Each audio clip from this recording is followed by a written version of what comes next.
Have you ever poured your heart and soul into something for decades, only to watch people treat your life's work like it was meaningless? Can you imagine sitting in a room full of people who should celebrate you, but instead they act like you're already forgotten? What would you do if the very people who benefited from your brilliance suddenly pretended you never mattered at all? Before we jump back in, tell us where you're tuning in from. And if this story touches you, make sure you're subscribed. Because tomorrow, I've saved something extra special for you. The chandelier cast warm light across the Grand Ballroom at Hotel Marquette, its crystal teardrops catching the glow like frozen moments of celebration. White tablecloths stretched across round tables, each adorned with modest centerpieces of autumn flowers. The room buzzed with conversations and the gentle clinking of wine glasses, but Margaret Thompson sat at the head table feeling more invisible than she had in 30 years. At 62, Maggie had the kind of understated elegance that comes from focusing on substance over style. Her silver hair was pulled back in a simple chignon, and she wore her best navy dress, the one she'd bought specifically for this evening. Her retirement dinner. The culmination of 3 decades at Riverside Medical Technologies, where she'd started as a junior engineer fresh out of the University of Minnesota and had climbed her way through every challenge the medical device industry could throw at her. She glanced around the ballroom, recognizing faces from different chapters of her career. There was Jennifer Walsh from Human Resources, the woman who had processed every one of Maggie's performance reviews for the past 15 years. Robert. Chen sat 2 tables away, the senior manager who had worked alongside her on the breakthrough cardiac monitoring project that had revolutionized their entire product line. Amanda Foster, the ambitious 30-something who had recently been promoted to lead innovation officer, was engaged in animated conversation with Stephen Phillips, the new division head who had made it clear that Riverside was entering a new era. The irony wasn't lost on Maggie that Stephen, who had been with the company for barely 18 months, was the one delivering her farewell speech tonight. He stood now, tapping his wine glass with a knife to gather attention.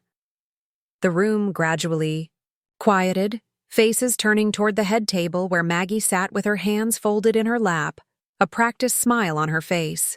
"Good evening, everyone," Stephen began, his voice carrying the confident tone of someone who had never doubted his place in the world.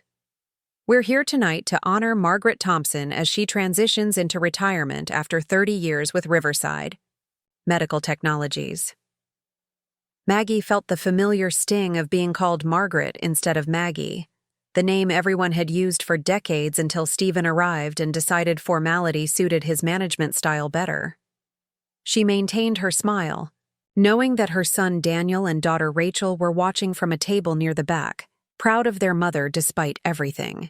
"Margaret has been a steady presence in our engineering department," Stephen continued, and Maggie caught the word steady like a small slap.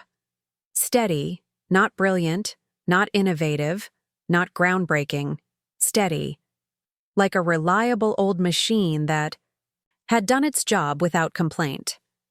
"She's seen a lot of changes in our industry over the years," he said, pausing for what seemed like effect. "From the old ways of doing things to the modern approaches we use today, Margaret represents a generation of engineers who laid the groundwork for where we are now." Laid the groundwork. Past tense. As if her contributions were ancient history, foundation stones that had served their purpose and could now be built over. Maggie's fingers tightened around her napkin, but her expression remained serene. She had learned long ago that showing emotion in these corporate settings was often seen as weakness, especially for women in engineering. The speech continued with generic platitudes about dedication and service, but Maggie found herself drifting, remembering the early days when her ideas had been met with skepticism, when she'd had to work twice as hard to prove herself in a field dominated by men. She thought about the late nights in the lab, the breakthrough moments when a design finally clicked, the satisfaction of seeing her innovations save lives in hospitals around the world. Of course, the future of medical device. Technology is exciting, Stephen was saying now, his voice gaining energy. With brilliant minds like Amanda Foster leading our innovation team and fresh perspectives bringing new approaches to old problems, Riverside is positioned for unprecedented growth in the coming decade. Maggie noticed how Amanda beamed at the recognition, how the room's attention shifted to the younger woman's table. There was enthusiasm in people's voices when they spoke about Amanda's potential, the kind of excitement that Maggie remembered generating herself once upon a time. Now she was the old guard, being politely ushered toward the exit. "Margaret, we wish you all the best in your retirement," Stephen concluded, raising his glass. "May you enjoy your well-deserved rest after all these years of faithful service." Faithful service. The phrase echoed in Maggie's mind as the room raised their glasses in a toast that felt more like a dismissal than a celebration. She stood and nodded graciously, accepting the modest applause that followed. When she was invited to say a few words, she kept them brief and gracious, thanking everyone for their kindness and expressing her confidence in the company's future. But inside, something was burning. Not anger exactly, but a quiet indignation that 30 years of expertise, innovation, and leadership could be reduced to faithful service and steady presence. As if she had been nothing more than a diligent worker bee, following orders and implementing other people's visions. The dinner portion of the evening proceeded with conversations that seemed to flow around her, rather than include her. Colleagues, who had once sought her advice on complex technical problems, now discussed future projects, as if she had already vanished.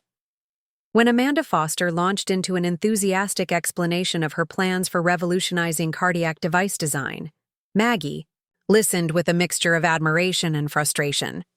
The young woman's ideas were solid, but they were building on principles that Maggie had pioneered years earlier, principles that seemed to have no author in Amanda's telling. "It's amazing how technology keeps evolving," Jennifer Walsh commented, during dessert, leaning toward Maggie with the kind of condescending kindness reserved for the elderly. "I'm sure it must seem overwhelming sometimes, keeping up with all the changes." Maggie smiled politely. "Actually, I've found that the fundamentals remain quite consistent. The technology changes, but the core engineering principles are timeless."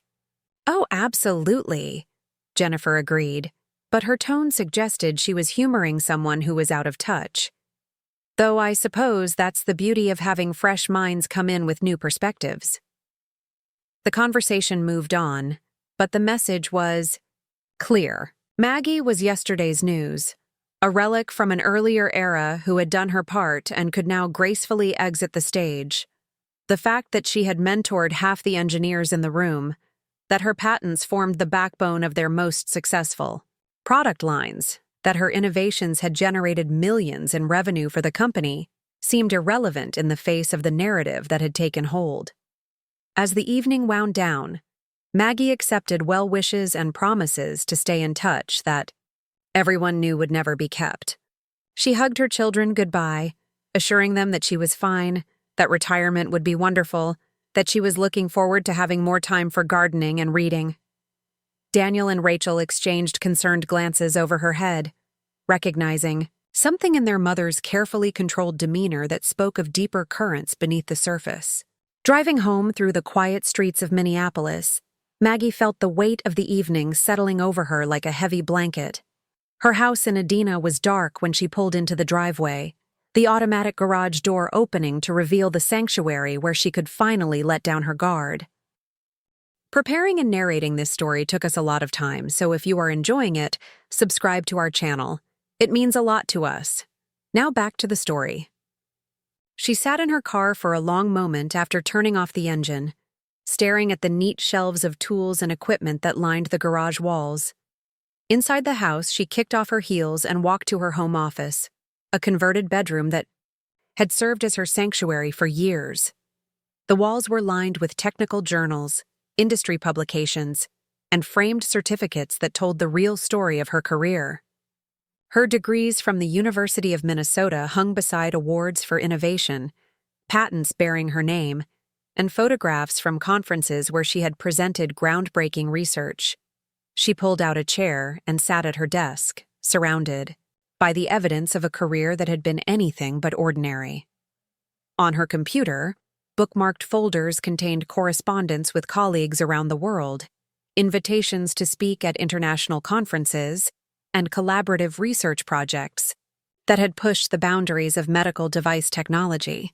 Her patents alone had generated over $50 million in revenue for Riverside Medical Technologies, though Stephen Phillips seemed unaware of that particular statistic.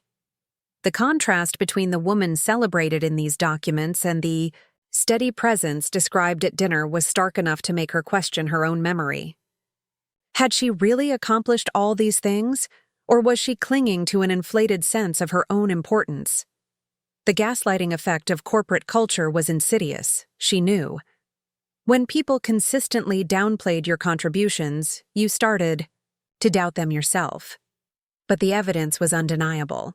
Patent applications with her signature, research papers with her name as lead author, testimonials from colleagues who had built their own careers on foundations she had helped lay.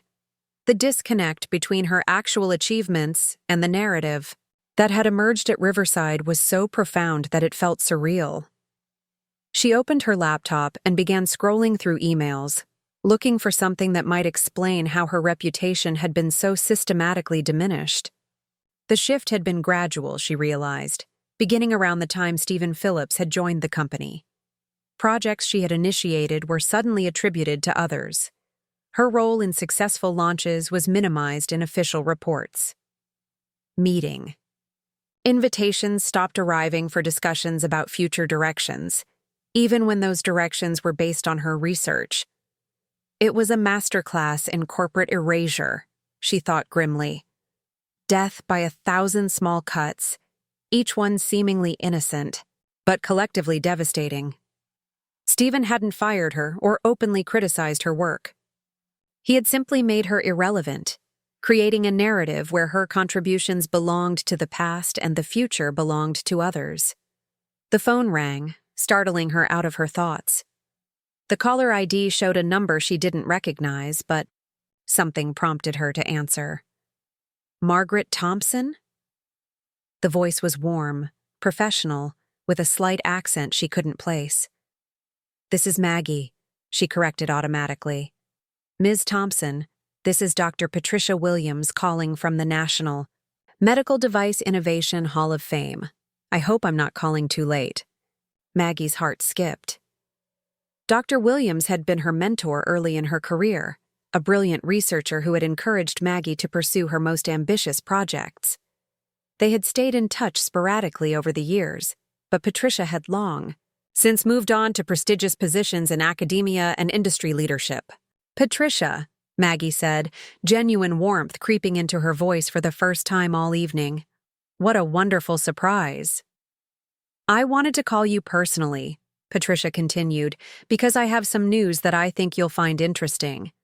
The Hall of Fame Selection Committee has been reviewing nominations for this year's induction class, and your name came up repeatedly." Maggie felt a flutter of confusion. "I'm sorry, what?" "The National Medical Device Innovation Hall of Fame. Maggie, you've been nominated for induction based on your contributions to cardiac monitoring technology. Your work on biocompatible sensor arrays and real-time data processing has had enormous impact on the field." The words seemed to float in the air, not quite connecting with reality. "I don't understand. Who nominated me?" "Actually, you received multiple nominations from colleagues around the world. Researchers who have built on your work, engineers who studied under you, medical professionals who have seen the life-saving impact of devices based on your innovations. The committee was frankly surprised that you hadn't been inducted years ago." Maggie sat in stunned silence, trying to process what she was hearing. The National Medical Device Innovation Hall of Fame was the most prestigious recognition in her field, an honor reserved for individuals whose contributions had fundamentally advanced medical technology. She had attended the induction ceremonies for years, applauding as her heroes were recognized for their groundbreaking work. "The induction ceremony is scheduled for next month in Chicago," Patricia continued. "I know it's short notice, but we wanted to reach out personally to confirm your acceptance. This recognition is long overdue, Maggie. Your work has saved countless lives and advanced our understanding of cardiac care in ways that many people don't even realize. After hanging up the phone, Maggie sat in her office surrounded by the documentation of her career. But now, everything looked different. The patents and awards and research papers weren't just personal mementos anymore.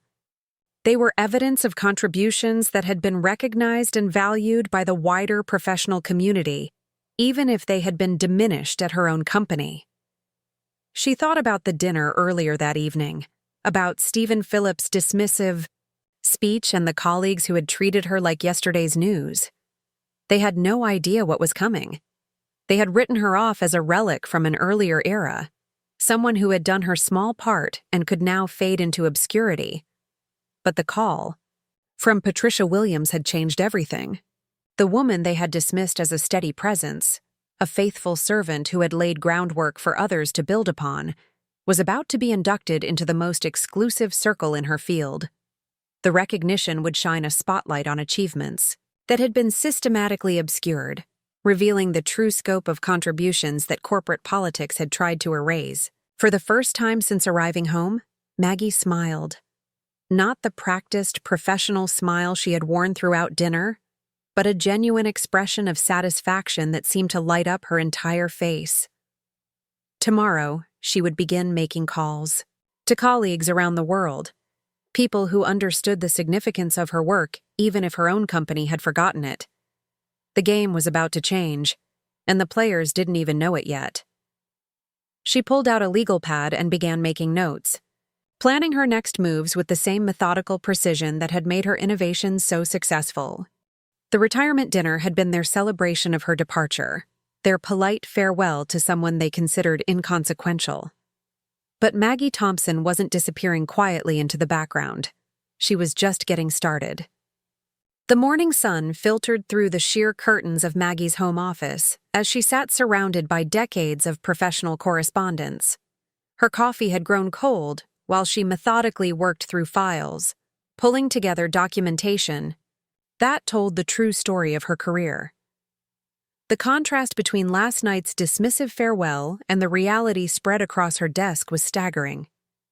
She had started at dawn, driven by a clarity of purpose that felt foreign after months of feeling marginalized at work. Every patent application revealed innovations that had become industry standards. Every research paper showed breakthrough thinking that had influenced countless other projects. Every letter of recommendation painted a picture of a pioneering engineer whose contributions had shaped the entire field of cardiac monitoring technology. The phone rang again, interrupting her concentration. This time it was Michael Rodriguez, a former colleague who had retired 5 years earlier after a distinguished career in medical device research. His voice carried the enthusiasm of someone who had just heard remarkable news. "Maggie, I just got off the phone with Patricia Williams. Is it true about the Hall of Fame induction?"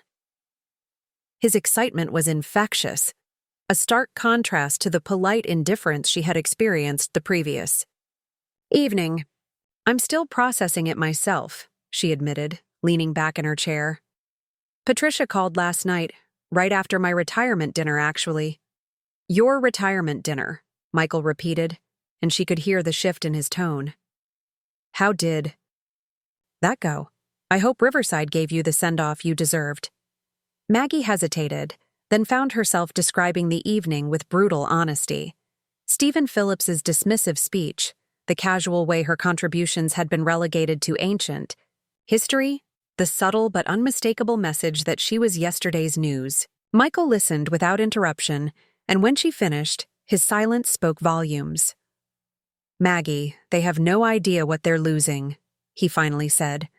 "Do you realize that half the innovations they're taking credit for are built on your foundational work? That cardiac sensor array technology that Amanda Foster is so excited about? You literally wrote the original algorithms." She knew he was right, but hearing it from someone else made the reality more concrete. "I kept telling myself I was being oversensitive, That maybe I really was just holding on to past achievements. Absolutely not, Michael said firmly. You're one of the most brilliant engineers I've ever worked with, and your impact on this field is immeasurable. The Hall of Fame recognition proves that the professional community understands your value, even if your own company has forgotten it. After they hung up, Maggie felt something shifting inside her. The doubt and confusion from the previous evening were crystallizing into something sharper, more focused. She wasn't imagining the systematic erasure of her contributions. The evidence was overwhelming, both in terms of what she had actually accomplished and how those accomplishments were being rewritten by people who had no understanding of their true significance. She opened her laptop and began researching the Hall of Fame induction process. The selection criteria were rigorous, requiring nominations from multiple sources and extensive peer review. The fact that she had received multiple nominations meant that engineers and researchers around the world recognized the value of her work, even if her immediate colleagues seemed oblivious to it. The irony was almost laughable. While Stephen Phillips was positioning Amanda Foster as the future of cardiac device innovation, the global medical device community was preparing to honor Maggie for the very innovations that Amanda was building upon. The disconnect was so profound that it felt like living in two different realities. Her phone buzzed with a text message from her daughter Rachel. "Mom, I've been thinking about last night. Something felt off about that whole dinner. You seemed different when you got home." Maggie stared at the message, realizing that her children had sensed what she had been trying to hide from herself. The forced cheerfulness, the gracious acceptance of backhanded compliments, the careful smile that never quite reached her eyes. They knew her too well to be fooled by corporate politeness. She called Rachel back, needing to hear a friendly voice. Her daughter answered on the first ring, concern evident in her tone. "Mom, talk to me. What's really going on?" For the second time that morning, Maggie found herself describing the gap between her actual achievements and how they were being characterized at Riverside. Rachel listened with the sharp attention of someone who had inherited her mother's analytical mind, asking pointed questions that revealed the strategic nature of what was happening. "So, this Stephen guy has been there less than 2 years, and he's already rewritten the narrative about your contributions?" Rachel's voice carried an edge of anger that Maggie had been suppressing in herself. "It's more subtle than that," Maggie explained. "Nothing overtly hostile. Just a gradual shift in how things are framed. Who gets credit for what? Whose input is valued for future planning?" "Mom, that's called marginalization, and it's a classic technique for pushing people out without technically doing anything. Wrong. You've been managed into irrelevance." The phrase hit like a physical blow because it was so accurate. Managed into irrelevance. That was exactly what had happened, so skillfully executed that she had begun to doubt her own perceptions. But the Hall of Fame nomination had shattered that carefully constructed narrative, revealing the truth that her professional reputation extended far beyond the walls of Riverside Medical Technologies. "There's something else," Maggie said, and told Rachel about Patricia Williams' call. Her daughter's reaction was immediate and powerful. "Mom, do you understand what this means? You're about to be inducted into the most prestigious organization in your field, and your own company just gave you a retirement dinner that made you sound like a long-serving clerk." The contrast was so stark that it almost seemed surreal. In less than 24 hours, she had gone from feeling like a forgotten relic to discovering that she was considered one of the most influential innovators in medical device technology. The emotional whiplash was disorienting, but also illuminating. "I think I need to make some phone calls," Maggie said, feeling a familiar sense of purpose returning. "There are people who should know about this recognition, people who might be interested in understanding the full scope of what I've contributed to the field." "What are you thinking?" Rachel asked, and Maggie could hear the shift in her daughter's voice from concern to curiosity. "I'm thinking that maybe it's time to set the record straight." After ending the call, Maggie pulled out her professional contact database, a carefully maintained collection of relationships built over 3 decades in the industry. She had always been generous with her knowledge, mentoring young engineers and collaborating with researchers around the world.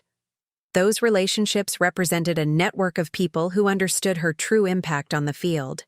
She started with Dr. James Chen, a cardiac surgeon at Mayo Clinic who had been using devices based on her innovations for over a decade.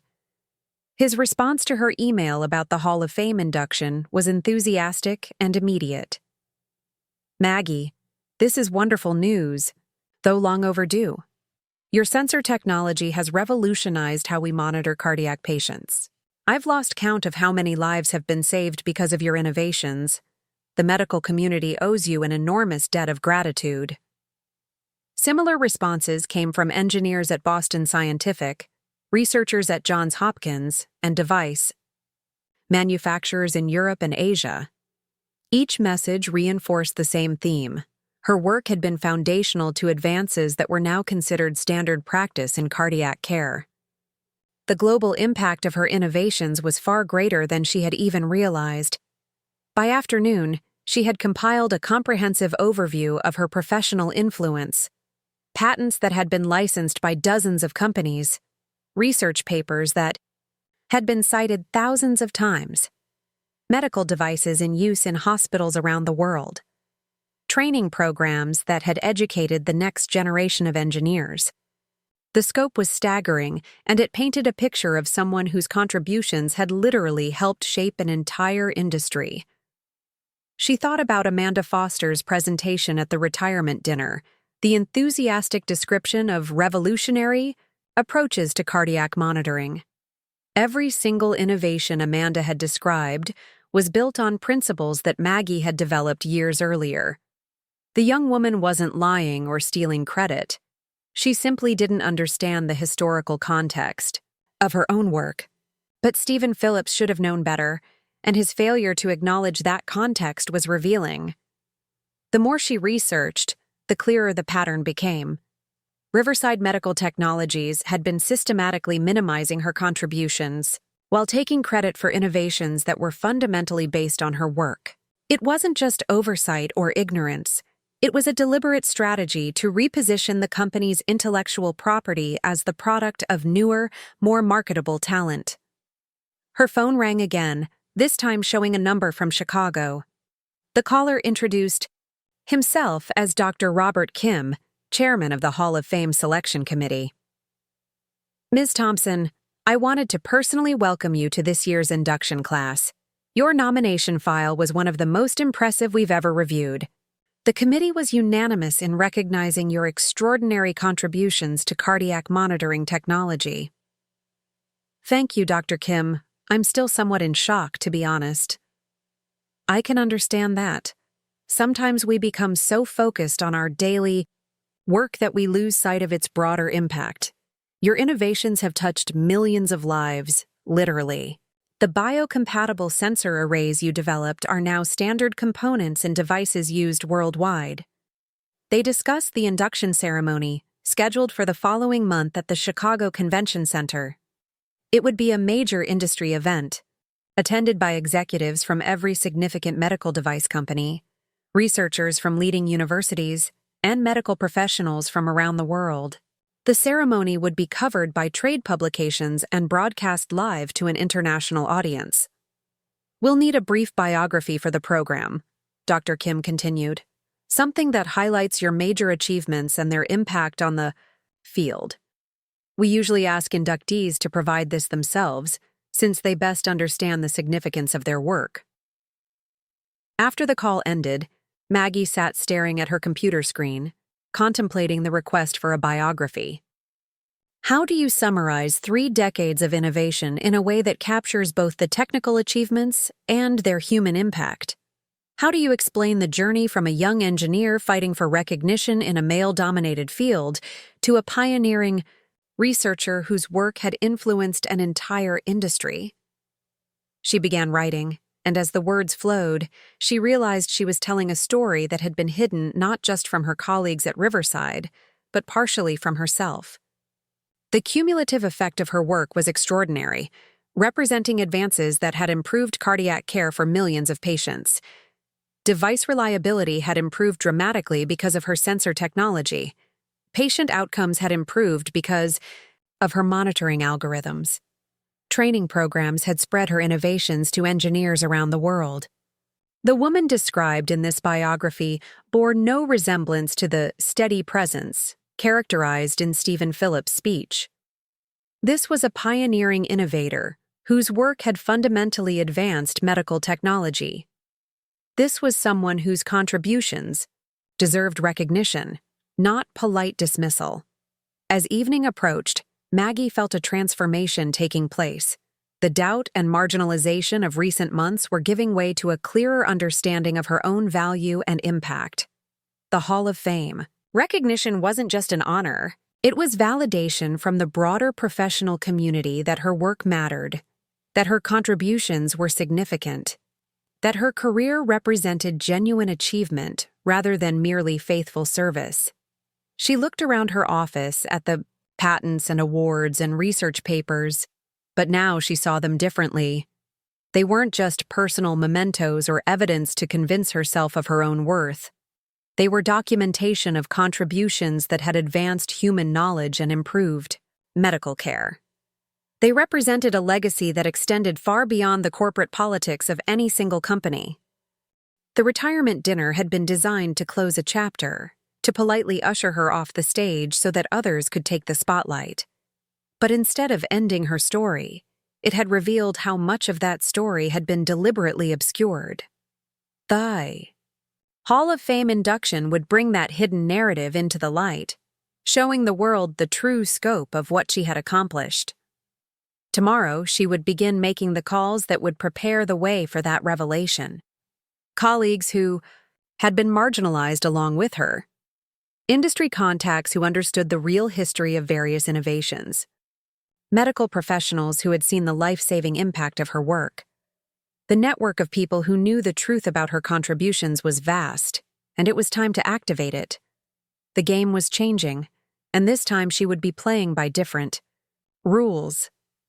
Instead of accepting the narrative imposed by corporate politics, she would tell her own story. Instead of graciously accepting diminished recognition, she would claim the full measure of credit she deserved. Instead of fading quietly into retirement, she would step into the spotlight that had been waiting for her all along. The woman who had been dismissed as yesterday's news was about to remind everyone exactly what she had contributed to tomorrow's possibilities. The email arrived at Riverside Medical Technologies at precisely 8:15 on Monday morning, addressed to Stephen Phillips and copied to the entire senior leadership team. The subject line was simple: upcoming industry recognition. Maggie had crafted it carefully, choosing words that would seem routine enough to avoid immediate suspicion while carrying enough weight to demand attention. She watched from her home office as the delivery confirmations appeared in her inbox, knowing that somewhere across town, her former colleagues were opening a message that would fundamentally alter their understanding of who she really was. The email was brief and professional, mentioning her upcoming induction into the National Medical Device Innovation Hall of Fame and expressing gratitude for the foundation that her work at Riverside had provided for this recognition. What the email didn't mention was the comprehensive media campaign she had been orchestrating for the past week. Phone calls to industry journalists who had covered her research over the years, conversations with medical professionals who had witnessed the impact of her innovations firsthand. Carefully planned discussions with former colleagues who had built their own careers on principles she had pioneered. By 9:30, her phone was ringing. Jennifer Walsh from Human Resources, her voice carrying a tension that hadn't been there at the retirement dinner. "Margaret, I just saw your email about the Hall of Fame recognition. Congratulations, that's quite an honor." "Thank you, Jennifer. I wanted to keep everyone informed since the ceremony will receive significant industry coverage." There was a pause, and Maggie could almost hear the wheels turning. "Industry coverage?" "Oh yes, the induction ceremony is always a major event. Medical Device Today usually does a full feature on each inductee, and the ceremony itself is broadcast internationally. I believe they're planning some retrospective pieces on the innovations that led to the recognition. Another pause. Longer? This time. I see. Well, that's wonderful. I'm sure the company will be proud to be associated with such recognition. After hanging up, Maggie allowed herself a small smile. The scrambling had begun. Within an hour, she received a call from Chen, asking if she might have time to discuss some historical context around various projects. Then Amanda Foster reached out, wondering if Maggie might be available for a conversation about the evolution of cardiac monitoring technology. Each call followed the same pattern. Polite congratulations, followed by careful probing about what exactly would be discussed in the upcoming media coverage. What innovations would be highlighted? Which specific contributions would receive attention? How would Riverside Medical Technologies be characterized in the coverage? Maggie answered their questions with the same careful politeness she had received at her retirement dinner. She provided just enough information to make clear that the recognition was significant, while leaving the full scope of the revelations undefined. The uncertainty was driving them to distraction, exactly as she had intended. The most interesting call came from Stephen Phillips himself, his voice carrying none of the dismissive confidence that had characterized his retirement speech. "Margaret, I wanted to personally congratulate you on this remarkable recognition. The Hall of Fame induction is quite prestigious." "Thank you, Stephen. I was surprised by the nomination myself, though apparently my work has had more impact than I realized." "Yes, about that. I was wondering if you might have some time this week to discuss the various projects you've worked on over the years. For historical documentation purposes, you understand. We want to make sure we have accurate records of all contributions." Maggie almost laughed at the transparent attempt to retroactively document her role in various innovations. "I appreciate the interest in historical accuracy, Stephen. Though I have to say, it's interesting that this documentation project coincides with the Hall of Fame recognition." The silence that followed was telling. When Stephen finally responded, his tone had shifted to something approaching respect. "Margaret, I think there may have been some miscommunication about the scope of your contributions to the company. Perhaps we could schedule a meeting to discuss this further. I'm afraid my schedule has become quite busy with interview requests and preparation for the induction ceremony, but I'm sure the media coverage will provide excellent documentation of my various contributions to the field." She could practically hear him wince. The conversation ended with promises to coordinate appropriately and ensure that all parties are properly recognized. Translation: they were in full damage control mode, trying to figure out how to manage a situation that was rapidly spinning, beyond their control. The transformation in how she was being treated was remarkable and telling. The woman who had been characterized as a steady presence providing faithful service was suddenly being courted as a pioneering innovator whose contributions needed proper documentation. The shift revealed how calculated her marginalization had been, and how quickly it could be reversed when circumstances demanded it. Her phone rang again, this time displaying a number she didn't recognize with a Chicago area code. The caller introduced herself as Lisa Chang, a senior journalist with Medical Device Today. "Ms. Thompson, I'm calling about your upcoming Hall of Fame induction. We're planning a comprehensive feature article about your contributions to cardiac monitoring technology, and I was hoping we could schedule an interview." "I'd be happy to speak with you, Lisa." "Excellent. I have to say, as I've been researching your background, I'm frankly amazed by the scope of your innovations. The biocompatible sensor arrays, the real-time monitoring algorithms, the wireless data transmission protocols. Your work seems to have influenced virtually every major advance in cardiac care over the past 2 decades. That's very kind of you to say. I'm particularly interested in the story behind these innovations. How did you develop these breakthrough technologies? What challenges did you face as a woman in a male-dominated field? And I'm curious about your experience at Riverside Medical Technologies. How did the company support your research over the years? The last question hung in the air like a loaded weapon. Maggie chose her words carefully, knowing that her response would likely be quoted extensively. Riverside provided me with opportunities to pursue my research interests, and I'm grateful for the platform the company gave me to develop these technologies. I think the upcoming media coverage will provide a comprehensive view of how these innovations came about and their impact on the field. Lisa Chung was clearly an experienced journalist, and she picked up on the diplomatic phrasing immediately. That's an interesting way to put it. Are there aspects of your experience that you think haven't been fully recognized or understood? I think the Hall of Fame recognition speaks to how the broader medical device community views these contributions. Sometimes there can be a disconnect between internal corporate perspectives and external professional recognition. After scheduling a formal interview for later in the week, Maggie hung up with the satisfaction of knowing that a skilled journalist was now investigating the story behind her innovations. Lisa Chang had clearly done her homework and was asking exactly the right questions to uncover the full narrative.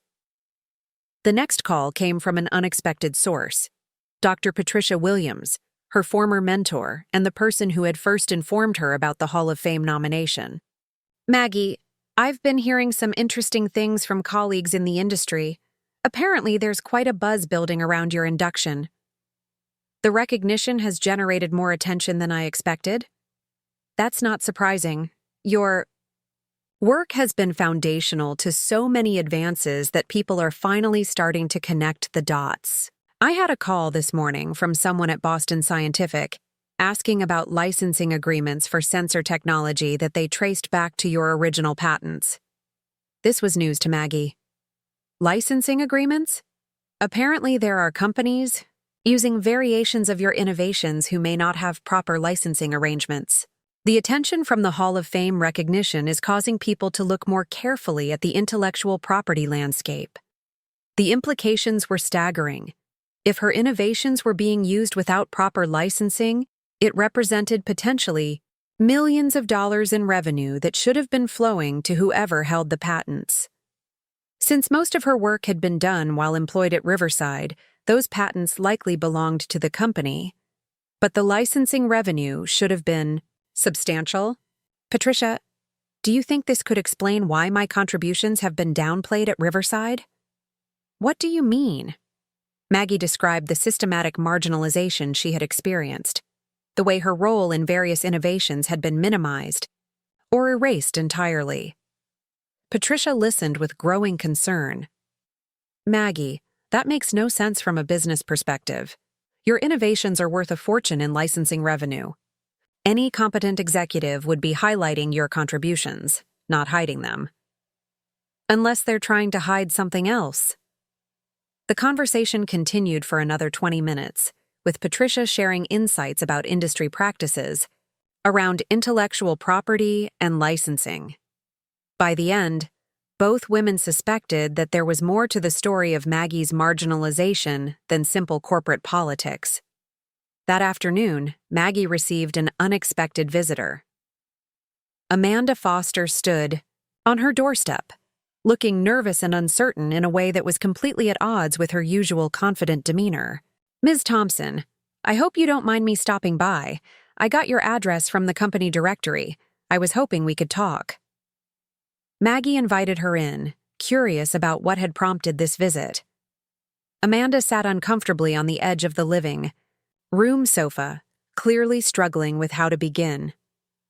I want to apologize, she finally said. I've been doing some research since your retirement dinner, trying to understand more about the technologies I'm supposed to be leading development on. I had no idea how much of the foundational work was yours. I appreciate that, Amanda. No, you don't understand. I've been taking credit for innovations that build directly on your research. The presentation I gave at your dinner, those revolutionary approaches I was so excited about. They're all based on principles you developed years ago.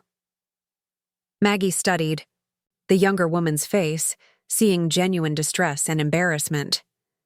Amanda, you weren't deliberately taking credit for my work. The institutional knowledge has been lost, and no one explained the historical context to you. But that's just it, Amanda said, her voice rising with frustration.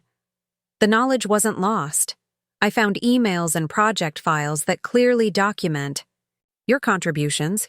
Someone made a deliberate decision not to share that information with me. This was a development Maggie hadn't expected. What kind of emails?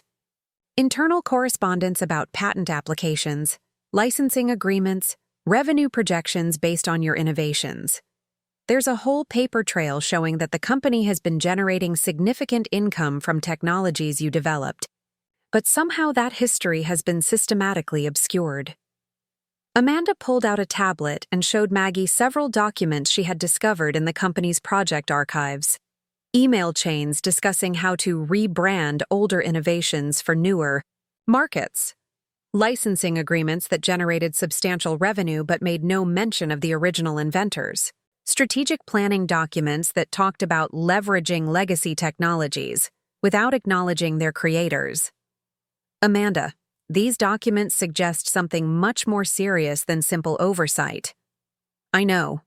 And I think Stephen Phillips knows exactly what's been going on. I found emails where he specifically instructed people not to reference outdated attribution in marketing materials. The revelation was stunning. Not only had Maggie's contributions been systematically erased, but it appeared to be part of a deliberate strategy to reposition the company's intellectual property portfolio. By minimizing the role of older employees like Maggie, they could present their technologies as the product of newer, more dynamic talent. Why are you telling me this? Maggie asked. Amanda met her eyes directly. Because it's wrong, and because I refuse to build my career on stolen credit. Your innovations have saved lives, and you deserve recognition for that work. They spent the next 2 hours going through the documents Amanda had discovered, piecing together a pattern of deliberate intellectual property manipulation that went far beyond simple corporate politics. Patents had been refiled with updated attribution. Licensing agreements had been restructured to obscure original development sources. Marketing materials had been systematically scrubbed of historical references. This explains why they've been so concerned about the Hall of Fame recognition, Maggie realized. The media attention is going to shine a spotlight on innovations that they've been systematically misrepresenting. What are you going to do? Maggie looked at the evidence spread across her coffee table, documentation of a deception that had cost her proper recognition and potentially millions in licensing revenue. The retirement dinner had been intended to quietly close the book on her career, to send her off with polite applause, while others claimed credit for her life's work. But they had made a crucial mistake. They had underestimated both her influence in the broader professional community and her determination to set the record straight. The Hall of Fame recognition had given her a platform, and Amanda's revelations had provided the evidence she needed to use it effectively. I'm going to tell the truth, she said simply. All of it. As Amanda prepared to leave, she turned back with one final comment. Ms. Thompson, for what it's worth, you're not just a brilliant engineer. You're also someone with more integrity than most people I've worked with. The company made a terrible mistake in how they treated you. After Amanda left, Maggie sat surrounded by evidence of systematic deception, but for the first time in months, she felt truly powerful. The people who had dismissed her as yesterday's news were about to discover that they had picked a fight with someone who had the documentation, the professional network, and the platform to expose exactly what had been done. The confrontation was coming, and this time she would be setting the terms. The Chicago Convention Center buzzed with energy as hundreds of medical device professionals gathered for the annual Hall of Fame induction ceremony. Maggie stood in the green room backstage, adjusting her black evening dress and watching the live stream of the main auditorium filling with industry leaders. She spotted familiar faces from companies around the world, researchers she had collaborated with, and executives whose products were built on technologies she had pioneered. The past month had been a whirlwind of interviews, photo shoots, and preparation for this moment. Lisa Chang's feature article in Medical Device Today had been the first domino to fall, a comprehensive investigation that traced the development of modern cardiac monitoring technology directly back to Maggie's innovations.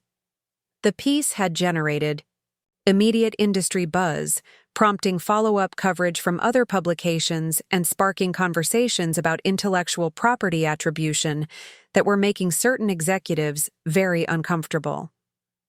Dr. Patricia Williams appeared beside her, elegant in a silver gown that matched her distinguished gray hair. As the evening's keynote speaker and Maggie's former mentor, Patricia had been instrumental in orchestrating the media campaign that was transforming how the industry viewed Maggie's contributions. "How are you feeling?" Patricia asked, her voice carrying the warmth of someone who had watched a protege finally receive long overdue recognition. "Honestly, vindicated," Maggie replied, smoothing an imaginary wrinkle from her dress. "But also nervous. This is a much bigger platform than I expected." Through the curtained opening to the stage, she could see the massive screens displaying biographical information about each inductee. When her slide appeared, showing patents, publications, and innovations spanning 3 decades, the scope of her achievements was overwhelming. The woman being celebrated tonight bore no resemblance to the marginalized employee who had been politely ushered toward retirement just weeks earlier. "Maggie, look!" Patricia pointed toward the live stream monitor showing the audience. Several tables near the front were occupied by executives from Riverside Medical Technologies. Stephen Phillips sat stiffly in his chair, his expression unreadable, but his body language suggesting extreme discomfort. Amanda Foster was there as well, along with Jennifer Walsh and other colleagues who had attended her retirement dinner. "They came," Maggie observed, surprised despite herself. "They had to come. After the media coverage you've generated, staying away would have looked even worse. They're in full damage control mode, trying to figure out how to manage the narrative." The media coverage had been extraordinary. Beyond Lisa Chang's initial investigation, other journalists had begun examining the broader issue of intellectual property attribution in the medical device industry. Maggie's story had become emblematic of how contributions by older employees, particularly women, were often systematically minimized or erased as companies sought to rebrand their technologies for newer markets. The financial implications were staggering. Patent attorneys had begun analyzing licensing agreements for technologies based on Maggie's innovations, discovering a complex web of revenue streams that had generated tens of millions of dollars. While the original inventor received no recognition or compensation beyond her regular salary, the revelation had prompted discussions about intellectual property law and employee rights that were reverberating throughout the industry. Dr. Robert Kim, the ceremony chairman, approached with the easy confidence of someone who had presided over these events for years. "Ms. Thompson, we're ready to begin your segment.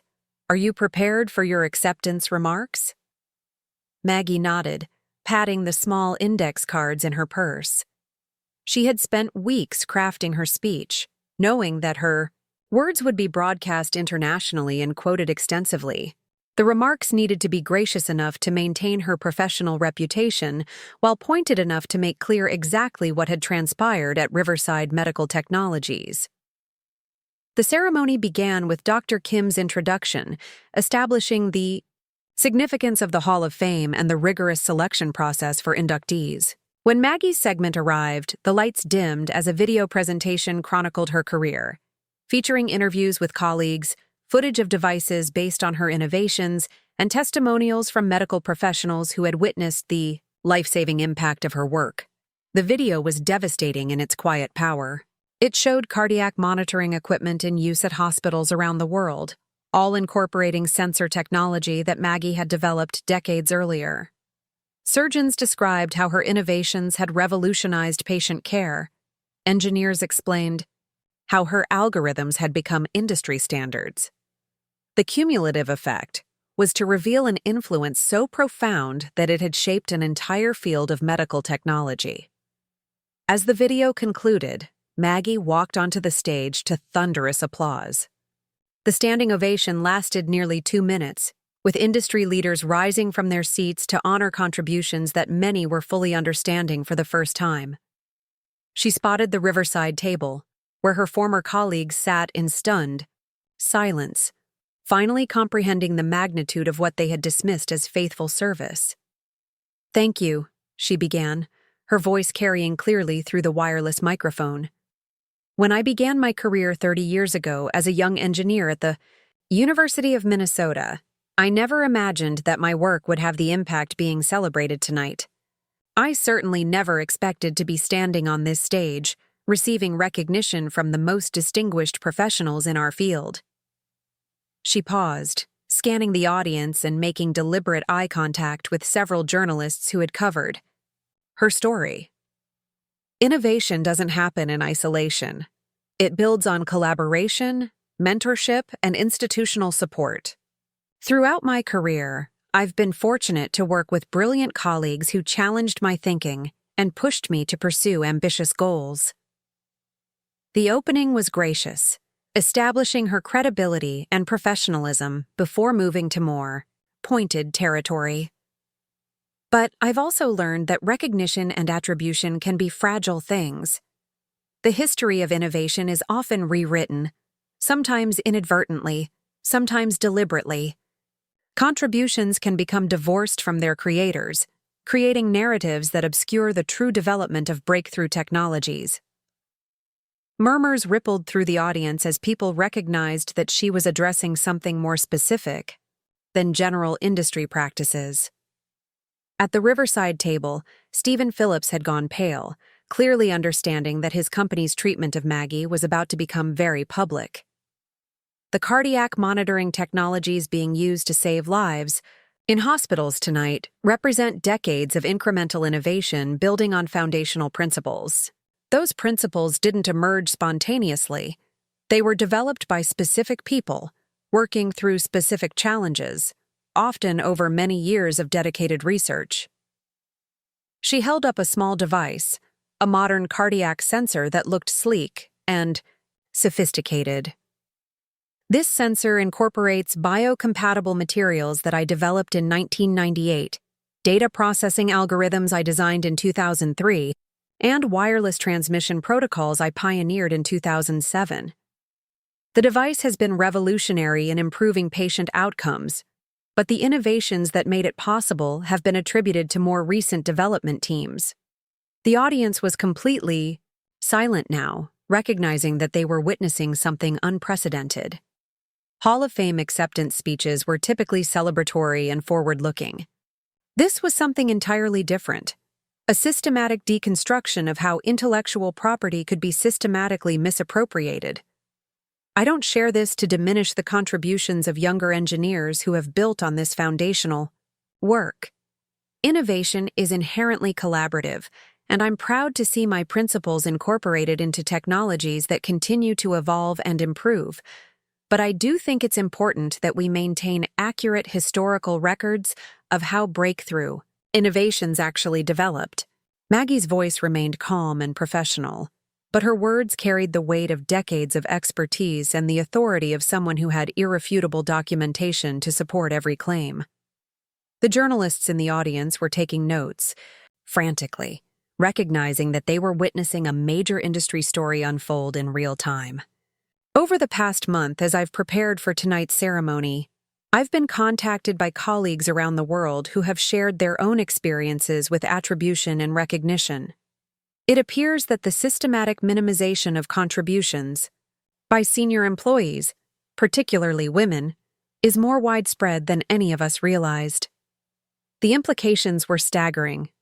If Maggie's experience was representative of a broader pattern, it suggested that the medical device industry had a systemic problem with intellectual property attribution that went far beyond any single company or individual case.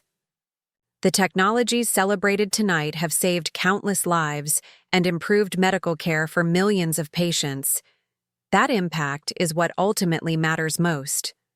but I believe we also have a responsibility to maintain accurate records of how these innovations came about, and to ensure that the people who developed them receive appropriate recognition." She paused, looking directly at the Riverside table.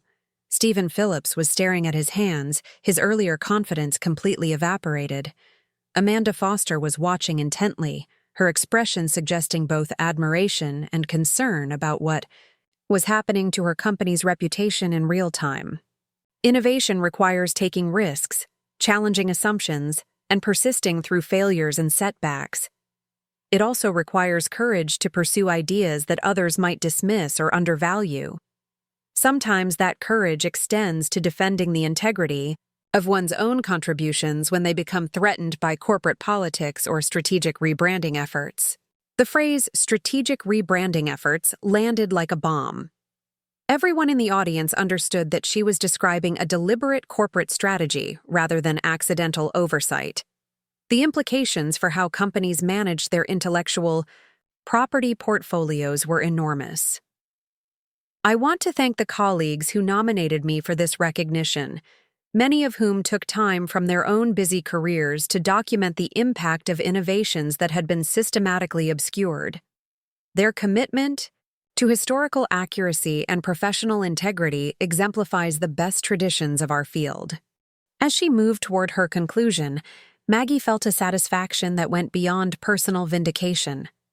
The speech was accomplishing exactly what she had intended, exposing the systematic deception while maintaining her professional credibility and opening a broader conversation about industry practices. The future of medical device technology depends on continuing innovation, which requires both building on past achievements and ensuring that those achievements are properly understood and attributed. We cannot develop breakthrough technologies if we lose track of how previous breakthroughs actually came about. She held up the Hall of Fame medallion that had been presented to her earlier in the ceremony.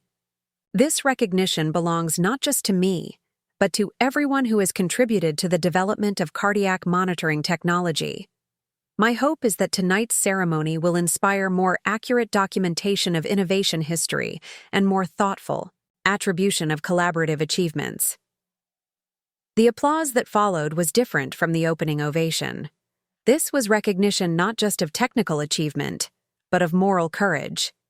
Industry leaders were applauding someone who had used her platform to expose uncomfortable truths about how the field actually operated behind the scenes. As Maggie left the stage, she passed Dr. Patricia Williams, who was preparing for her keynote address.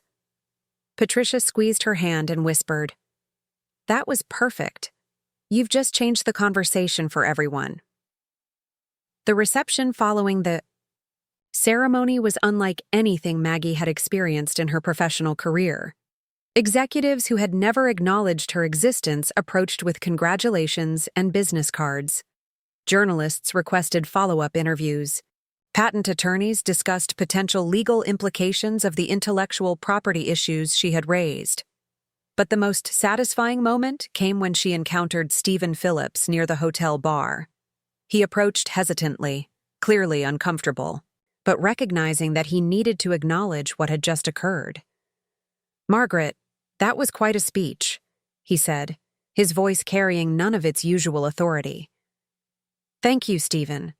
I thought it was important to provide some historical context for the innovations being celebrated tonight." "Yes, about that. I think there may have been some miscommunication about attribution for various projects. Perhaps we should schedule a meeting when we're both back in Minneapolis to discuss proper recognition for your contributions." Maggie smiled, recognizing the transparent attempt at damage control. "I appreciate the offer, but I think tonight's ceremony provided all the recognition I need. The historical record has been corrected, and the industry now understands the true development history of these technologies." Stephen's expression suggested he understood exactly what she meant. The damage to Riverside's reputation was substantial and public. The company would now be associated with systematic intellectual property misappropriation, and his own leadership would be questioned given his role in orchestrating the marginalization campaign.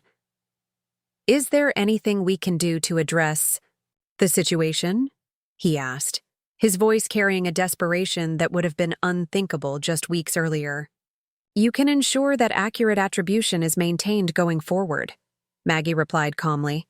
"And you can make sure that other employees don't experience what I experienced." As she walked away from the conversation, Maggie felt the completion of a transformation that had begun with her retirement dinner. The woman who had been dismissed as yesterday's news had just reshaped the industry conversation about innovation, attribution, and professional integrity. The platform that was supposed to have been denied to her had instead been elevated to international prominence. The evening concluded with dozens of business cards, interview requests, and invitations to speak at conferences around the world. The Hall of Fame induction had accomplished far more than personal vindication. It had established Maggie as a voice for professional integrity and accurate attribution, with a platform to influence industry practices for years to come. As she returned to her hotel room, Maggie reflected on the journey from corporate marginalization to industry recognition. The retirement dinner that was supposed to end her story had instead become the beginning of an entirely new chapter, one where her voice carried the authority that her expertise had always deserved. 6 months after the Hall of Fame ceremony, Maggie stood in her transformed home office, now equipped with professional lighting and video equipment for the frequent interviews and virtual conference presentations that had become a regular part of her new life. The woman who had been quietly ushered toward retirement was now one of the most sought-after speakers on innovation ethics and intellectual property rights in the medical device industry. The morning brought her usual flood of emails, but today, one stood out from the others.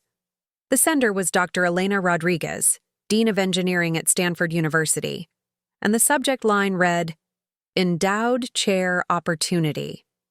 As Maggie opened the message, she found herself reading an offer that would have seemed impossible just months earlier. "Dear Dr. Thompson," the email began, using the honorific that had become standard since her Hall of Fame recognition. "Stanford University would like to invite you to consider establishing the Thompson Center for Innovation Ethics, with yourself as the inaugural director. The center would focus on research and education around intellectual property attribution, innovation, history, and professional integrity in engineering fields." The offer was comprehensive, including significant funding for research projects, graduate student support, and an annual symposium that would bring together industry leaders, academics, and policymakers to address systemic issues in innovation attribution. It represented not just personal recognition, but the institutionalization of the principles she had fought to defend. Her phone buzzed with a text from Amanda Foster, who had become an unexpected ally in the months following the ceremony. "Maggie, have you seen the latest industry report on IP attribution practices? Your speech triggered a complete review at 12 major companies. The changes are real." The transformation across the industry had been remarkable to witness. Within weeks of her Hall of Fame speech, several major medical device companies had announced comprehensive reviews of their intellectual property attribution practices. Patent applications were being amended to include proper historical credit. Marketing materials were being updated to acknowledge original developers. Most significantly, several companies had established new policies requiring historical attribution reviews before any innovation could be rebranded or repositioned. The legal implications had been equally dramatic. A class action lawsuit had been filed on behalf of senior engineers whose contributions had been systematically minimized, with Maggie's case serving as the primary example of industry-wide practices. While she had chosen not to join the litigation personally, her documentation and testimony had provided the foundation for legal arguments that were reshaping how intellectual property rights were understood in corporate settings. Riverside Medical Technologies had been hit particularly hard by the revelations. Stephen Phillips had resigned under pressure from the board of directors, and the company had hired a new leadership team specifically tasked with rebuilding their reputation and implementing ethical innovation practices. They had reached out to Maggie multiple times, offering consulting contracts and advisory positions, but she had declined each approach. Her focus was on broader systemic change rather than helping any single company manage their public relations crisis. The financial settlements had been substantial. Patent attorneys had successfully negotiated licensing agreements that provided retroactive compensation for technologies based on Maggie's innovations. The amounts were significant enough to provide complete financial security, but more importantly, they established legal precedents that would protect other engineers from similar treatment in the future. A knock at her door interrupted her thoughts. Through the window, she could see a delivery truck and a man holding a large package. When she opened the door, he handed her an envelope along with the package. "Dr. Thompson, this is from the National Science Foundation. They said it was urgent." Inside the envelope was a letter informing her that she had been selected to receive the National Medal of Technology and Innovation, the highest honor the United States government bestows for technological achievement. The recognition cited her pioneering contributions to cardiac monitoring technology and her advocacy for innovation ethics that has transformed industry practices nationwide. As she read the letter, Maggie felt a profound sense of completion. The journey from corporate marginalization to national recognition represented more than personal vindication. It demonstrated that expertise and integrity could triumph over political manipulation, that truth could emerge even when powerful interests tried to suppress it. Her daughter Rachel called an hour later, having seen the news announcement about the national medal. "Mom, I've been thinking about everything that's happened since your retirement dinner. Do you ever wonder what would have happened if you had just accepted their version of your career and quietly faded away?" It was a question Maggie had pondered often. The path of least resistance would have been to accept the severance package, sign the non-disclosure agreement, and disappear into retirement with her dignity intact, but her contributions unrecognized. The corporate machinery was designed to make that the easiest choice, to wear down resistance through isolation and financial pressure. "I think about it sometimes," she admitted. "But I also think about all the other engineers whose work has been erased, whose innovations have been attributed to others. If I had stayed quiet, that pattern would have continued." The conversation continued for nearly an hour, exploring the broader implications of what had transpired. Rachel, who worked in corporate law herself, had become fascinated by the legal and ethical questions raised by her mother's experience. She was considering writing a law review article about intellectual property rights and employee protections, using Maggie's case as a framework for analyzing systemic issues. "You know what strikes me most about your story?" Rachel said as they prepared to end the call. "It's not just about getting recognition for your own work. You've created a framework that protects other people from going through what you experienced." That afternoon, Maggie received a call from Dr. Patricia Williams, who had news about the Stanford opportunity. "Maggie, I've been talking with colleagues at Stanford, and the response to the endowed chair proposal has been extraordinary. They're talking about this as potentially the most significant new academic initiative in engineering ethics in decades." The conversation revealed the scope of what Stanford was envisioning. The Thompson Center wouldn't just focus on individual cases of attribution disputes. It would develop new frameworks for understanding how innovations actually developed, create educational programs for engineering students about professional integrity, and establish research initiatives that would influence policy at the national level. "They want you to essentially create a new field," Patricia explained. "Innovation ethics as a formal academic discipline with rigorous research methods and practical applications for industry." The opportunity was both exciting and daunting. At 62, Maggie would be starting an entirely new career in academia, building an intellectual framework around principles that had emerged from her own experience with corporate politics. But the potential impact was enormous, offering the possibility of systemic change that would extend far beyond any individual case. The weeks following her acceptance of the Stanford position brought a flood of opportunities and responsibilities that would have overwhelmed her just months earlier. but the confidence gained from her public vindication had transformed how she approached professional challenges. She was no longer the marginalized employee hoping for recognition. She was an established authority whose expertise was being sought by institutions around the world. The first major project for the Thompson Center was developing a comprehensive database of innovation attribution disputes across multiple industries. Working with a team of graduate students, Maggie began documenting cases where the true developers of breakthrough technologies had been systematically erased from historical records. The patterns that emerged were striking and disturbing. The pharmaceutical industry. They found numerous examples of senior researchers whose drug discovery work had been attributed to younger, more marketable team members. The technology sector revealed systematic crediting of innovations to celebrity executives rather than the engineers who had actually developed the underlying algorithms. The aerospace industry showed a particularly troubling pattern of minimizing contributions by women and minority engineers whose work had been foundational to major advances. Dr. Thompson, this is much bigger than we initially realized, said David Chen, one of her graduate students, as they reviewed the preliminary data. We're looking at a systematic pattern of intellectual property appropriation that spans multiple decades and industries.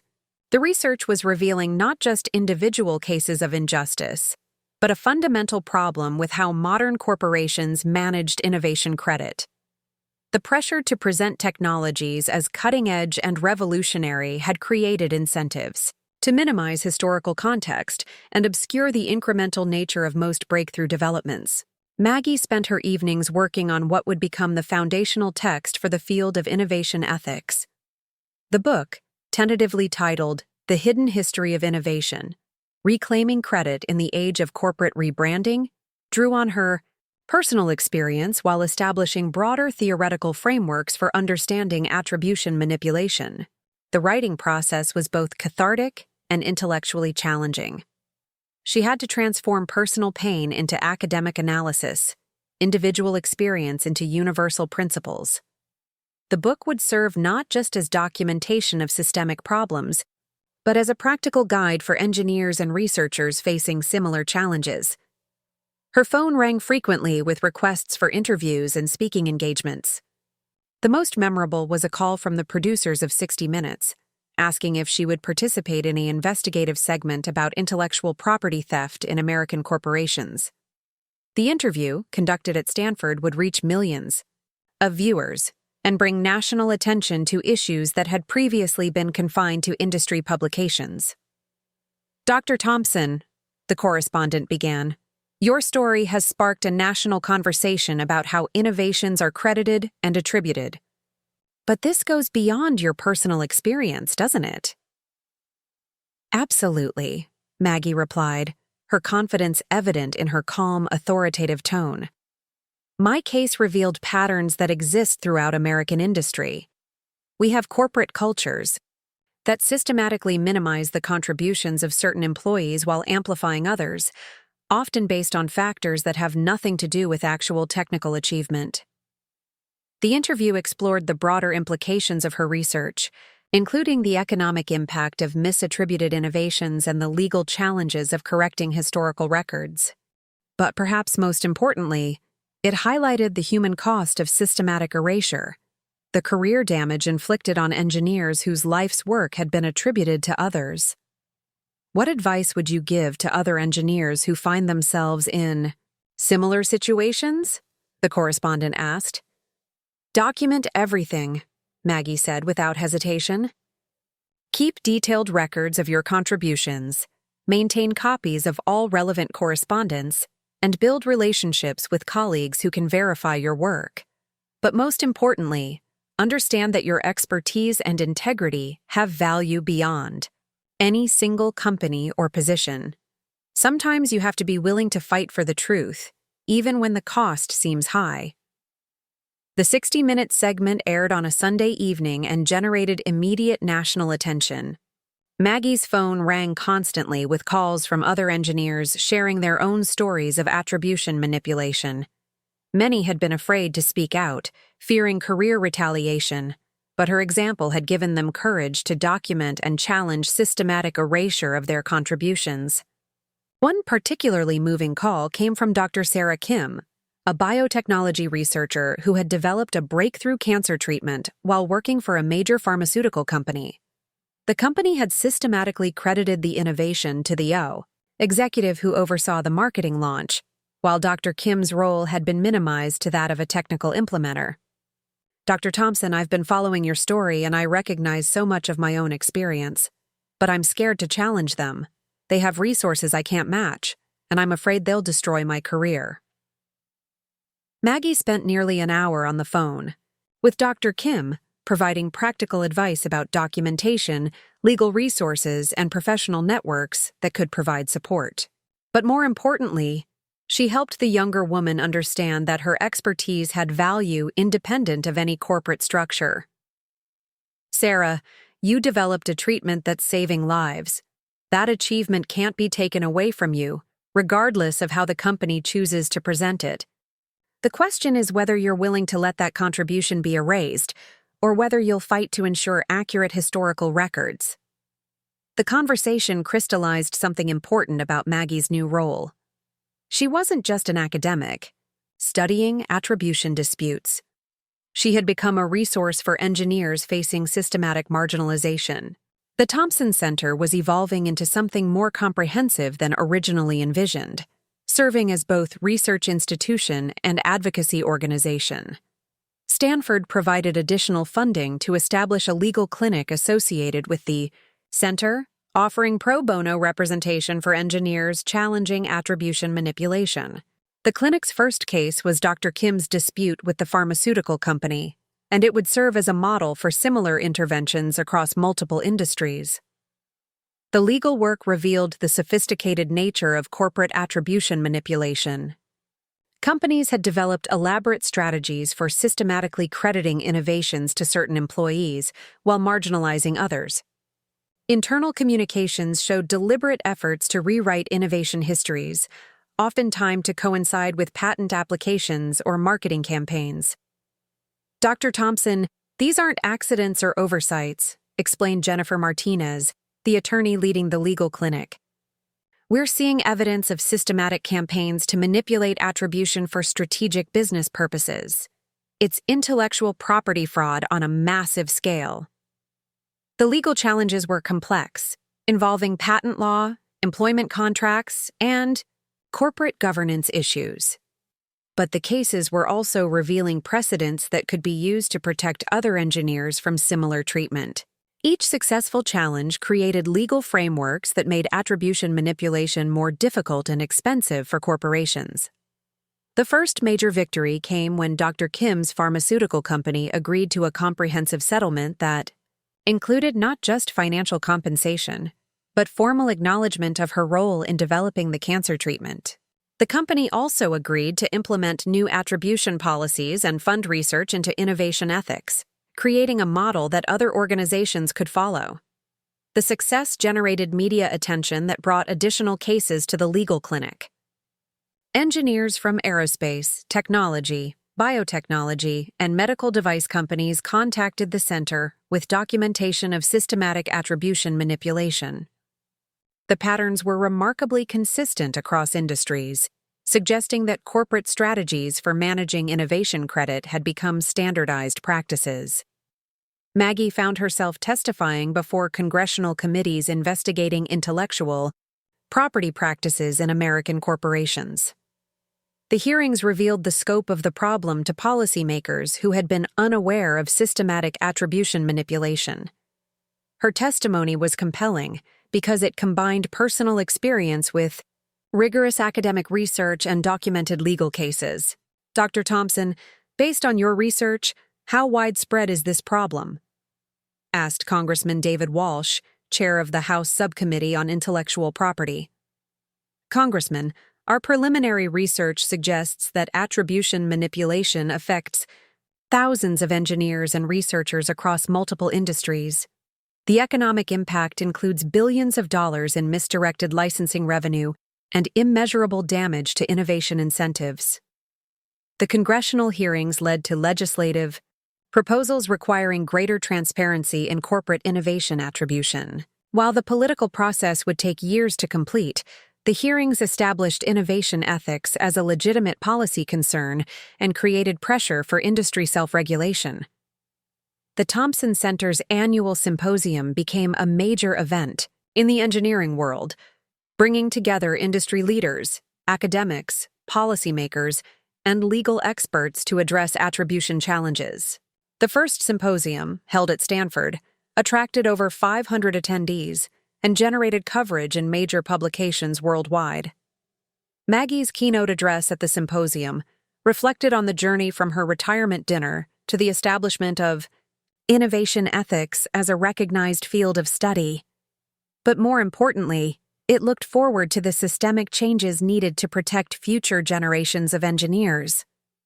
"We are at a pivotal moment," she told the audience. "The technologies being developed today will shape human society for decades to come. We have a responsibility to ensure that the people developing those technologies receive proper recognition for their contributions, not just for reasons of fairness, but because accurate attribution is essential to understanding how innovation actually works." The symposium featured panels on legal remedies, corporate policy reforms, and educational initiatives that would prepare engineering students to recognize and challenge attribution manipulation.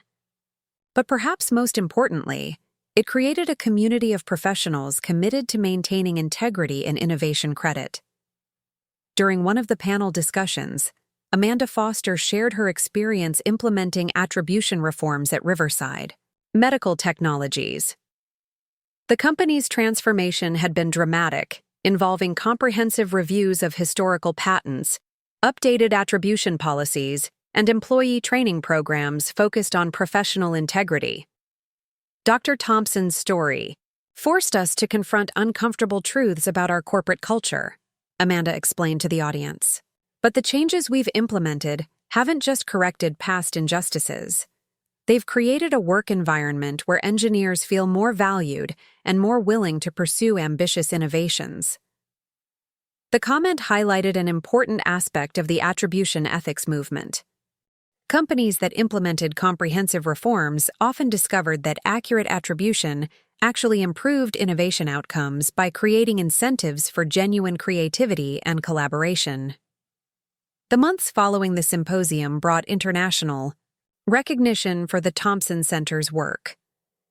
Engineering societies around the world began implementing attribution ethics requirements for their publications and conferences. University engineering programs started requiring courses on professional integrity and innovation history. Corporate legal departments began conducting attribution audits to identify potential liability issues.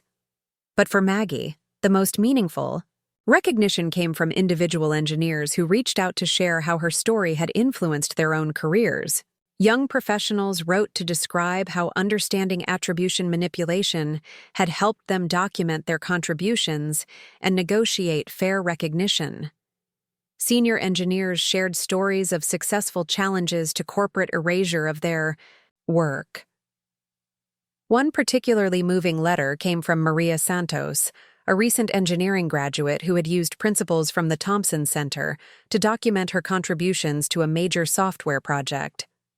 When her company attempted to credit the innovation entirely to her male supervisor, she had the documentation and legal knowledge to challenge the attribution successfully. "Dr. Thompson, your work gave me the tools to fight for my contributions from the very beginning of my career. I didn't have to wait 30 years to be recognized because I understood from the start how to protect my innovations."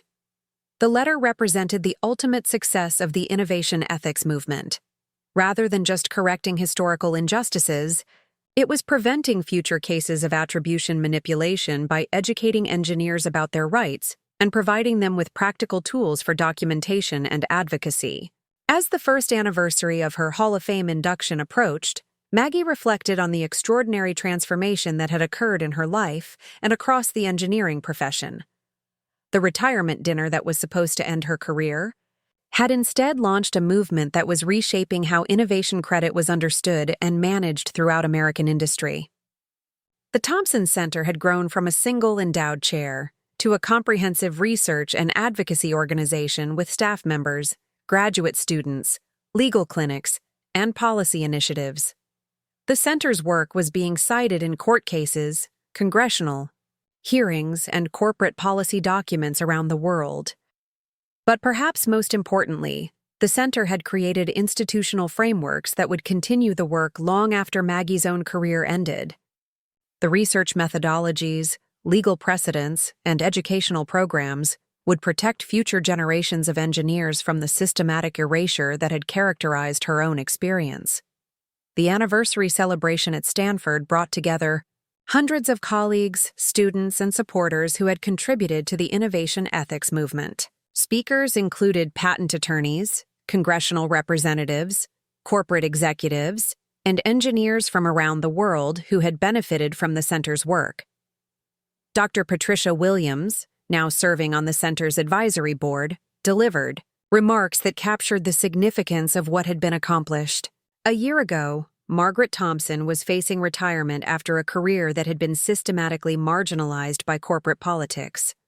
Today, she has created a new field of study that is protecting engineers and researchers throughout the world. It's a remarkable example of how individual courage can create institutional change. The celebration concluded with the announcement of the Thompson Innovation Ethics Prize, an annual award recognizing engineers who had demonstrated exceptional courage in defending attribution integrity. The first recipient was Dr. Sarah Kim, whose successful challenge to pharmaceutical industry attribution manipulation had created legal precedents that were protecting other biotechnology researchers. As Maggie accepted congratulations from colleagues and supporters, she thought about the retirement dinner that had started this journey. The woman who had been dismissed as a steady presence providing faithful service was now being celebrated as a transformational leader who had reshaped professional ethics in engineering. But more than personal vindication, the evening represented the institutionalization of principles that would protect future generations of innovators. The systematic erasure that had characterized her own experience was becoming more difficult and expensive for corporations to implement. Young engineers were entering the workforce with knowledge and tools that would help them maintain credit for their contributions throughout their careers. The final speaker of the evening was a surprise addition to the program. Stephen Phillips, the former Riverside executive whose retirement speech had precipitated the entire sequence of events, requested an opportunity to address the gathering. His appearance was controversial, but Maggie had agreed to allow him to speak. "Dr. Thompson," he began, his voice carrying none of the casual dismissiveness that had characterized his retirement dinner remarks. "I want to acknowledge that my actions as an executive contributed to a system that systematically undervalued your contributions and those of many other engineers. The attribution policies I implemented were not just wrong, they were harmful to innovation and contrary to basic principles of professional integrity." The apology was comprehensive and specific, acknowledging not just general mistakes, but particular actions that had contributed to attribution manipulation. Phillips announced that he was establishing a foundation focused on corporate ethics reform, funded by his own resources, and dedicated to implementing the principles developed by the Thompson Center.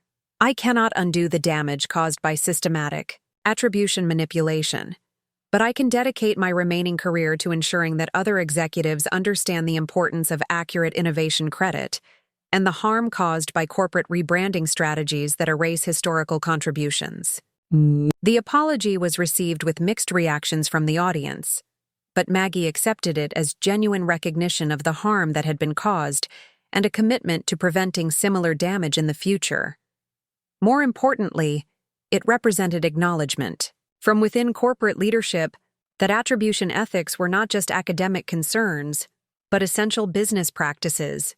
As the anniversary celebration concluded, Maggie found herself surrounded by young engineers and graduate students eager to discuss their own experiences with attribution challenges. The conversations revealed how deeply the innovation ethics movement had penetrated engineering education and professional practice. Students were entering the workforce with sophisticated understanding of intellectual property rights and documentation requirements that would have been unimaginable just years earlier. One graduate student, Jennifer Walsh, shared her research on attribution patterns in artificial intelligence development. Dr. Thompson, I'm finding the same systematic minimization of contributions by certain demographics that you documented in medical devices. But now we have frameworks and legal precedents to challenge these practices from the beginning. The comment highlighted the expanding scope of innovation ethics research. The principles Maggie had developed based on her experience in medical devices were being applied across multiple engineering disciplines, revealing attribution manipulation as a systemic problem rather than an isolated industry issue. Another, student Robert Kim, described his work on developing automated tools for tracking innovation contributions throughout the development process. We're creating software that maintains detailed attribution records automatically, making it much harder for companies to rewrite innovation histories after the fact. The technological solutions were complementing legal and policy reforms, creating multiple layers of protection for innovation attribution. The combination of legal precedents, educational programs, automated documentation systems, and cultural changes was making systematic attribution manipulation increasingly difficult and expensive for corporations to implement. The weeks following, the anniversary celebration brought news of additional victories for innovation ethics.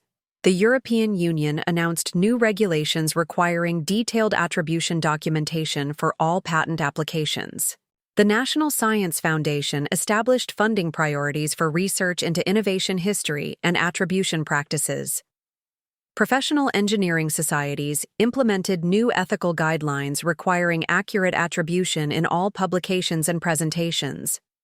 But perhaps most significantly, major corporations began proactively implementing attribution reforms rather than waiting for legal challenges or regulatory requirements. The combination of legal liability, reputational risk, and competitive advantage associated with ethical innovation practices was creating market incentives for voluntary compliance with attribution ethics principles. Maggie received a call from the CEO of a major technology company asking for consultation on implementing comprehensive attribution policies. Dr. Thompson, we've realized that accurate attribution isn't just an ethical requirement. It's a competitive advantage. Companies with reputations for fair treatment of innovators are attracting better talent and generating more breakthrough technologies. The conversation revealed how thoroughly the business case for innovation ethics had been established. Companies that maintained accurate attribution were discovering that it improved employee retention, increased innovation output, and enhanced their reputation in competitive talent markets. The ethical imperative had become a business imperative.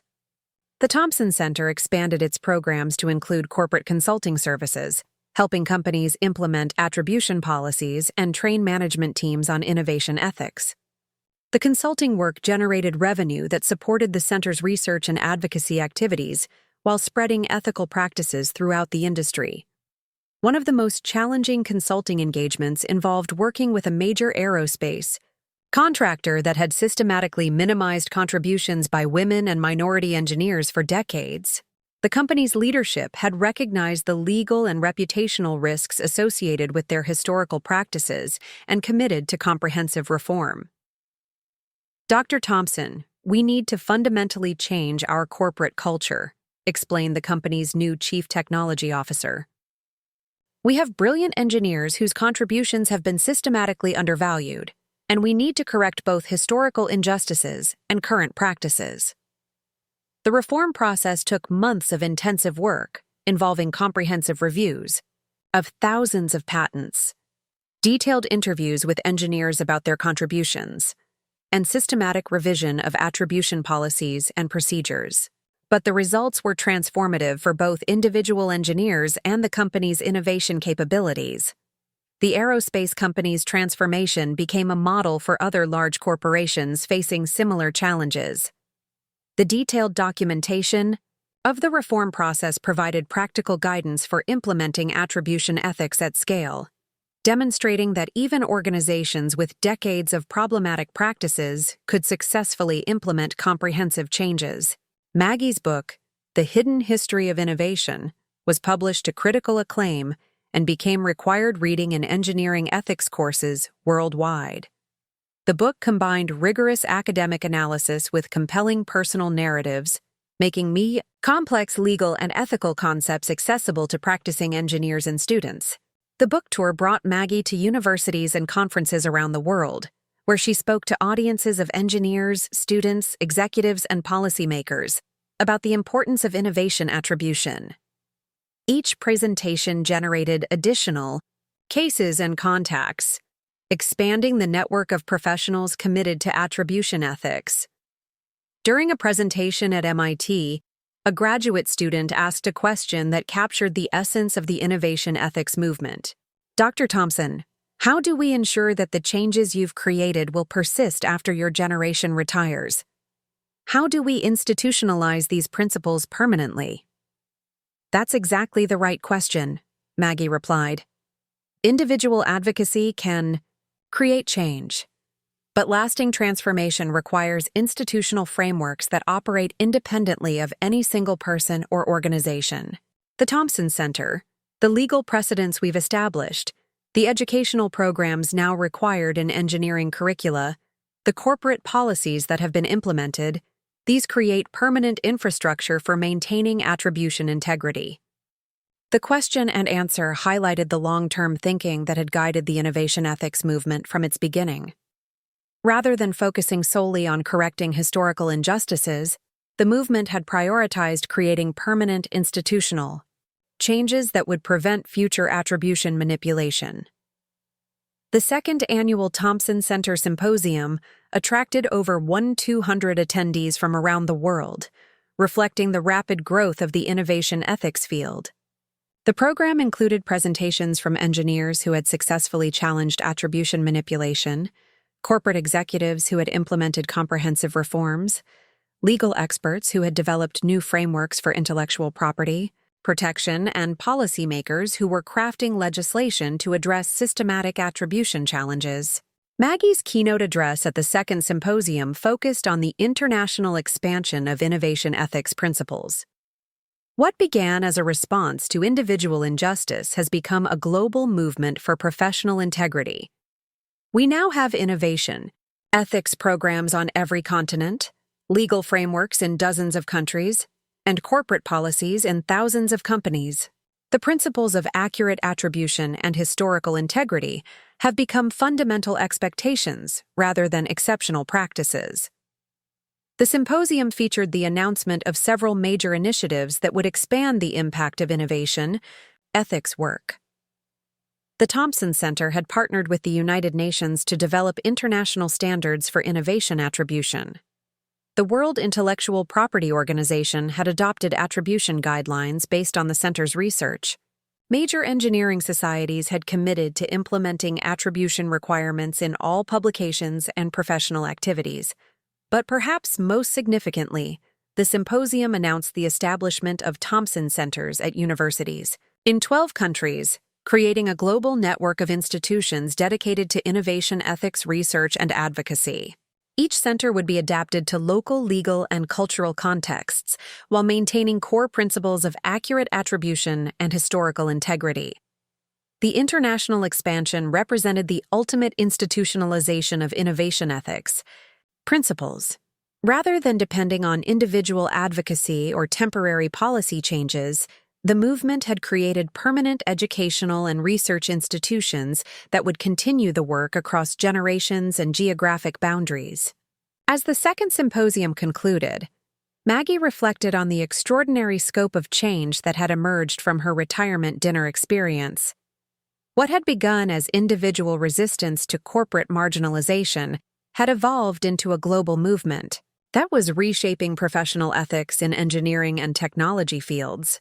The woman who had been dismissed as yesterday's news had become the founder of a new academic discipline, the creator of international institutions, and the inspiration for legal and policy reforms that would protect countless future innovators.